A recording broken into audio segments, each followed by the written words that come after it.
What's going on, everybody? This is S3Tide or Samuel coming at you with the Week 3 prediction video. And once again, if you're wondering why Lou Holtz is on the screen doing something funny, that's because he is awesome and he is needed in all of my videos. And to start out this week's prediction video, we have the primetime game on Thursday night, September 15th. We have number 3 LSU at number 25 Mississippi State. Mississippi State disappointed me in not beating Auburn last week. If Chris Ralph could have got like another half a yard, then it would maybe won, went into overtime, or maybe gone for 2 then. But no, they lost to Auburn, which disappointed me. I had predicted Mississippi State to win by a pretty good margin, but they didn't. LSU played Southeastern Louisiana or something like that last week, and they did pretty good. And LSU's looking really good this year. A lot better than I expected. I can't remember if Jordan Jefferson's going to be back or not, but in the Oregon game, Jarrett Lee actually looked pretty good, and so that shouldn't be too much to worry about. And they're playing at Mississippi State, so they're going to be listening to a lot of cowbells. But I do believe LSU pulls out the victory. Mississippi State will keep it close, but I do believe they pull out the victory. LSU will win 24-16. Moving on to Friday, we have an interesting game, Iowa State at Connecticut, which will be on ESPN2.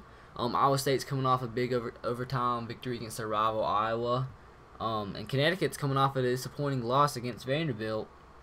I believe Iowa State's going to be pretty much hyped up. These teams are basically evenly matched, but I believe since Iowa State's coming off the big victory and Connecticut's coming off the disappointment, I believe Iowa State's going to win 28-17. And moving on to Saturday, we have West Virginia at Maryland. West Virginia last week kind of confused me because they were tied up with Norfolk State until like halftime, which was pretty funny. Then they ended up winning like 55-12. They had no problem. They have a great quarterback in Geno Smith.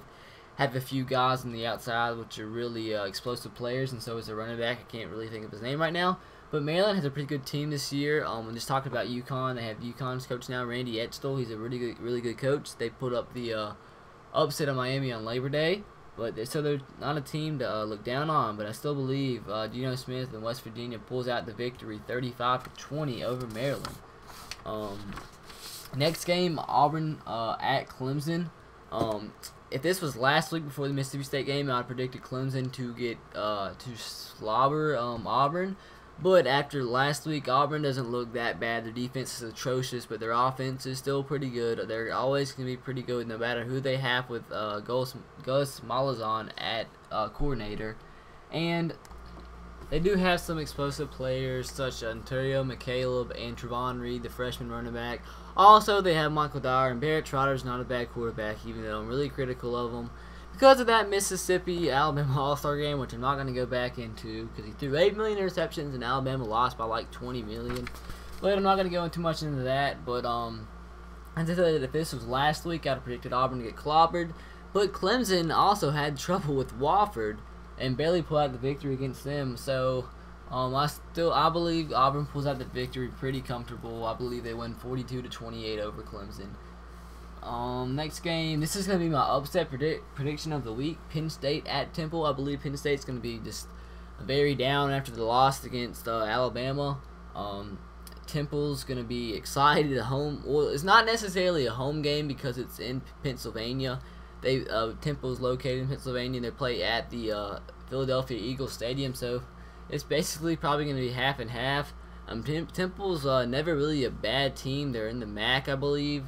I believe Temple's going to be really excited, and they're going to pull out the victory 13-14 over Penn State. Next game, Ole Miss at Vanderbilt. This is basically an evenly matched game. Ole Miss this year is not that great at all. They lost to BYU in week 1. I'm not sure what they did last week. Vanderbilt's coming off a pretty big win against Connecticut, which was most people predicted Connecticut to win that game, so it's a pretty big win for the program of Vanderbilt. But I still believe Ole Miss will pull out the victory, even though it's at Vanderbilt. I believe they will win 21-17. Next game, Duke at Boston College. The only reason I'm picking this game is because I'm talking about this game is because Boston College was killed last week by Central Florida. And normally, I would not be choosing Duke over Boston College, but after last week's performance, I do believe Duke wins pretty comfortably over Boston College, 24-10. Moving on to the next game, Washington at Nebraska. Washington is gonna really miss Jake Locker this year. They played a D2 school last week and they about lost. Nebraska has a really good team this year. They're always set on defense under Bo Pelini, and they have a great explosive quarterback in Taylor Martinez. And I believe they win pretty good over Washington. It's at Nebraska. I can't think of Nebraska stadium name, but they're playing at Nebraska. I believe Nebraska wins 28-13. Moving on to the next game, it's 2:30 NBC game. Number 15 Michigan State at Notre Dame. Notre Dame coming off that crazy game against Michigan, which they were leading for most of the game and lost at the very end. Brian Kelly went into tomato face mode again. Michigan State has a pretty good team this year. They're like 4th in the country in defense, even though they played like Florida Atlantic and another lower team. But I do believe Michigan State, they have a pretty good quarterback in Kirk Cousins. They always have a good running game and always a great defense in Michigan State. I believe Notre Dame's going to be kind of low after last week's loss, and I do believe they're going to start out the season 0-3. I believe Michigan State pulls out the victory 35-20 at Notre Dame. Next, moving on to the next game. I got to kind of hurry this up. I don't want to make this too long because I have a few more games to talk about. Tennessee at number 16 Florida. Going to be a great game. Definitely going to watch this. Tennessee, they have a pretty decent team this year under Coach Derek Dooley. Tyler Bray's a really good quarterback, really underestimated. He can make all the throws. They have a pretty good defense. They beat Cincinnati pretty good last week. Some people predicted Cincinnati to win, but they definitely showed them otherwise. Florida, first year under Will Muschamp as head coach. They're running the pro-style offense with John Brantley and Charlie Weiss. Florida has a pretty good defense, even though they're missing their star safety, and I can't remember his name, but they still have a pretty good defense. They've won pretty comfortably this year over their opponents, and I believe Florida pulls out the win 24-13 in the Swamp. They shouldn't have a problem there. Next game, number 24 Texas at UCLA. I believe this is going to be a really low-scoring game. UCLA has been disappointed in the past few weeks. They lost to Houston in week 1. Houston's not a bad team though, so I don't think too bad of that. Rick Newsom, I can't pronounce his last name. Rick head coach for UCLA, is going to be in the hot seat. Especially after this game, even though Texas kind of struggled, barely pulled out the victory against BYU last week. I believe their defense gets it done, and they beat UCLA at UCLA 13-10. Next game we have, this is the local team for me, South Alabama at North Carolina State. The reason this game is something to talk about is because South Alabama, this is their 3rd year in their program's history, and they still have not lost. This is their granted, they have played a lot of lower schools, nobody really big yet. This is their first big test. This is their first full year, full schedule. Next year they'll be an FBS school, but not bowl eligible, and they'll be in the Sun Belt Conference, but play a Sun Belt schedule and play a full schedule. And then the year after that, they'll be a regular FBS school in the Sun Belt Conference.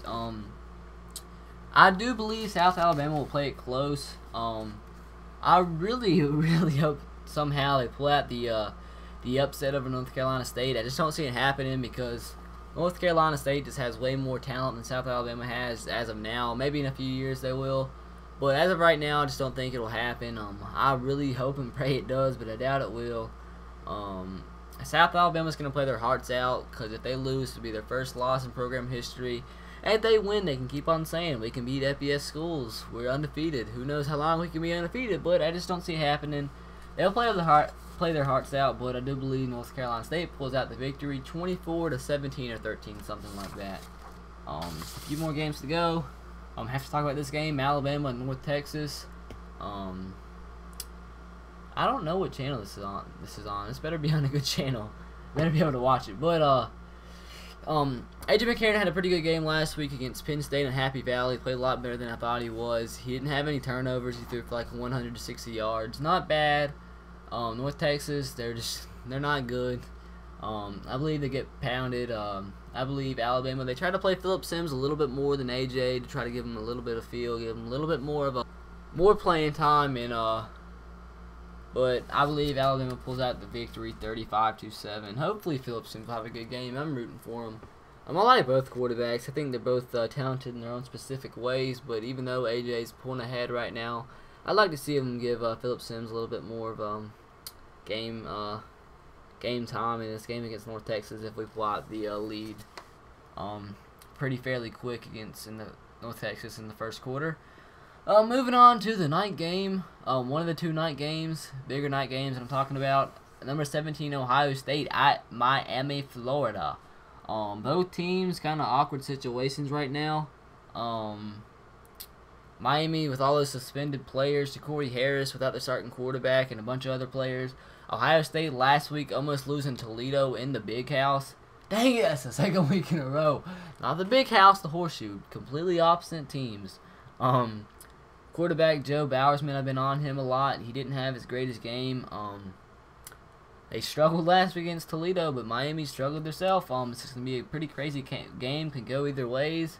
At Miami, I keep saying Miami. At Miami, who knows? Maybe Miami will actually sell out the stadium. Who knows? But I do believe Ohio State pulls out the victory 21-14. Don't be surprised if it's the other way, because you just don't know with these two silly gooses. And here's the big game for the week: Oklahoma at number 5 Florida State. Oklahoma's a great team this year, great offense, great defense, have threats on the outside, a great running back, quarterback Landry Jones. Florida State also has a pretty good quarterback in E.J. Manuel. This is going to be his first real test, playing at home in a great environment against Oklahoma. Florida State's going to be hyped up like crazy. I just don't know if an inexperienced quarterback in E.J. Manuel can lead the win over Oklahoma. They're probably the best team in the country as of right now. In the poll-wise, they are. But with that said, I do believe Oklahoma wins 35-24. I believe Florida State's going to keep it close. If E.J. Manuel can have somehow can have a great game, who knows? Maybe Florida State will win. But the key to that game is how E.J. Manuel responds to his first real test against Oklahoma, number 1 in the nation. The last game I'm going to do, because this is going to be pretty interesting, two really evenly matched teams, one of the biggest, not so much talked about rivalries in college football, Utah at BYU. This is their first year not being in the same conference. I'm glad to see them still play each other out of conference. I'm not sure if they're going to do it in the future, but they should every year. A really big rivalry. Two big schools in the state of Utah. Both pretty good schools. Both have great defenses, but both have one loss. Both lost last week. Utah lost to USC. BYU lost to Texas.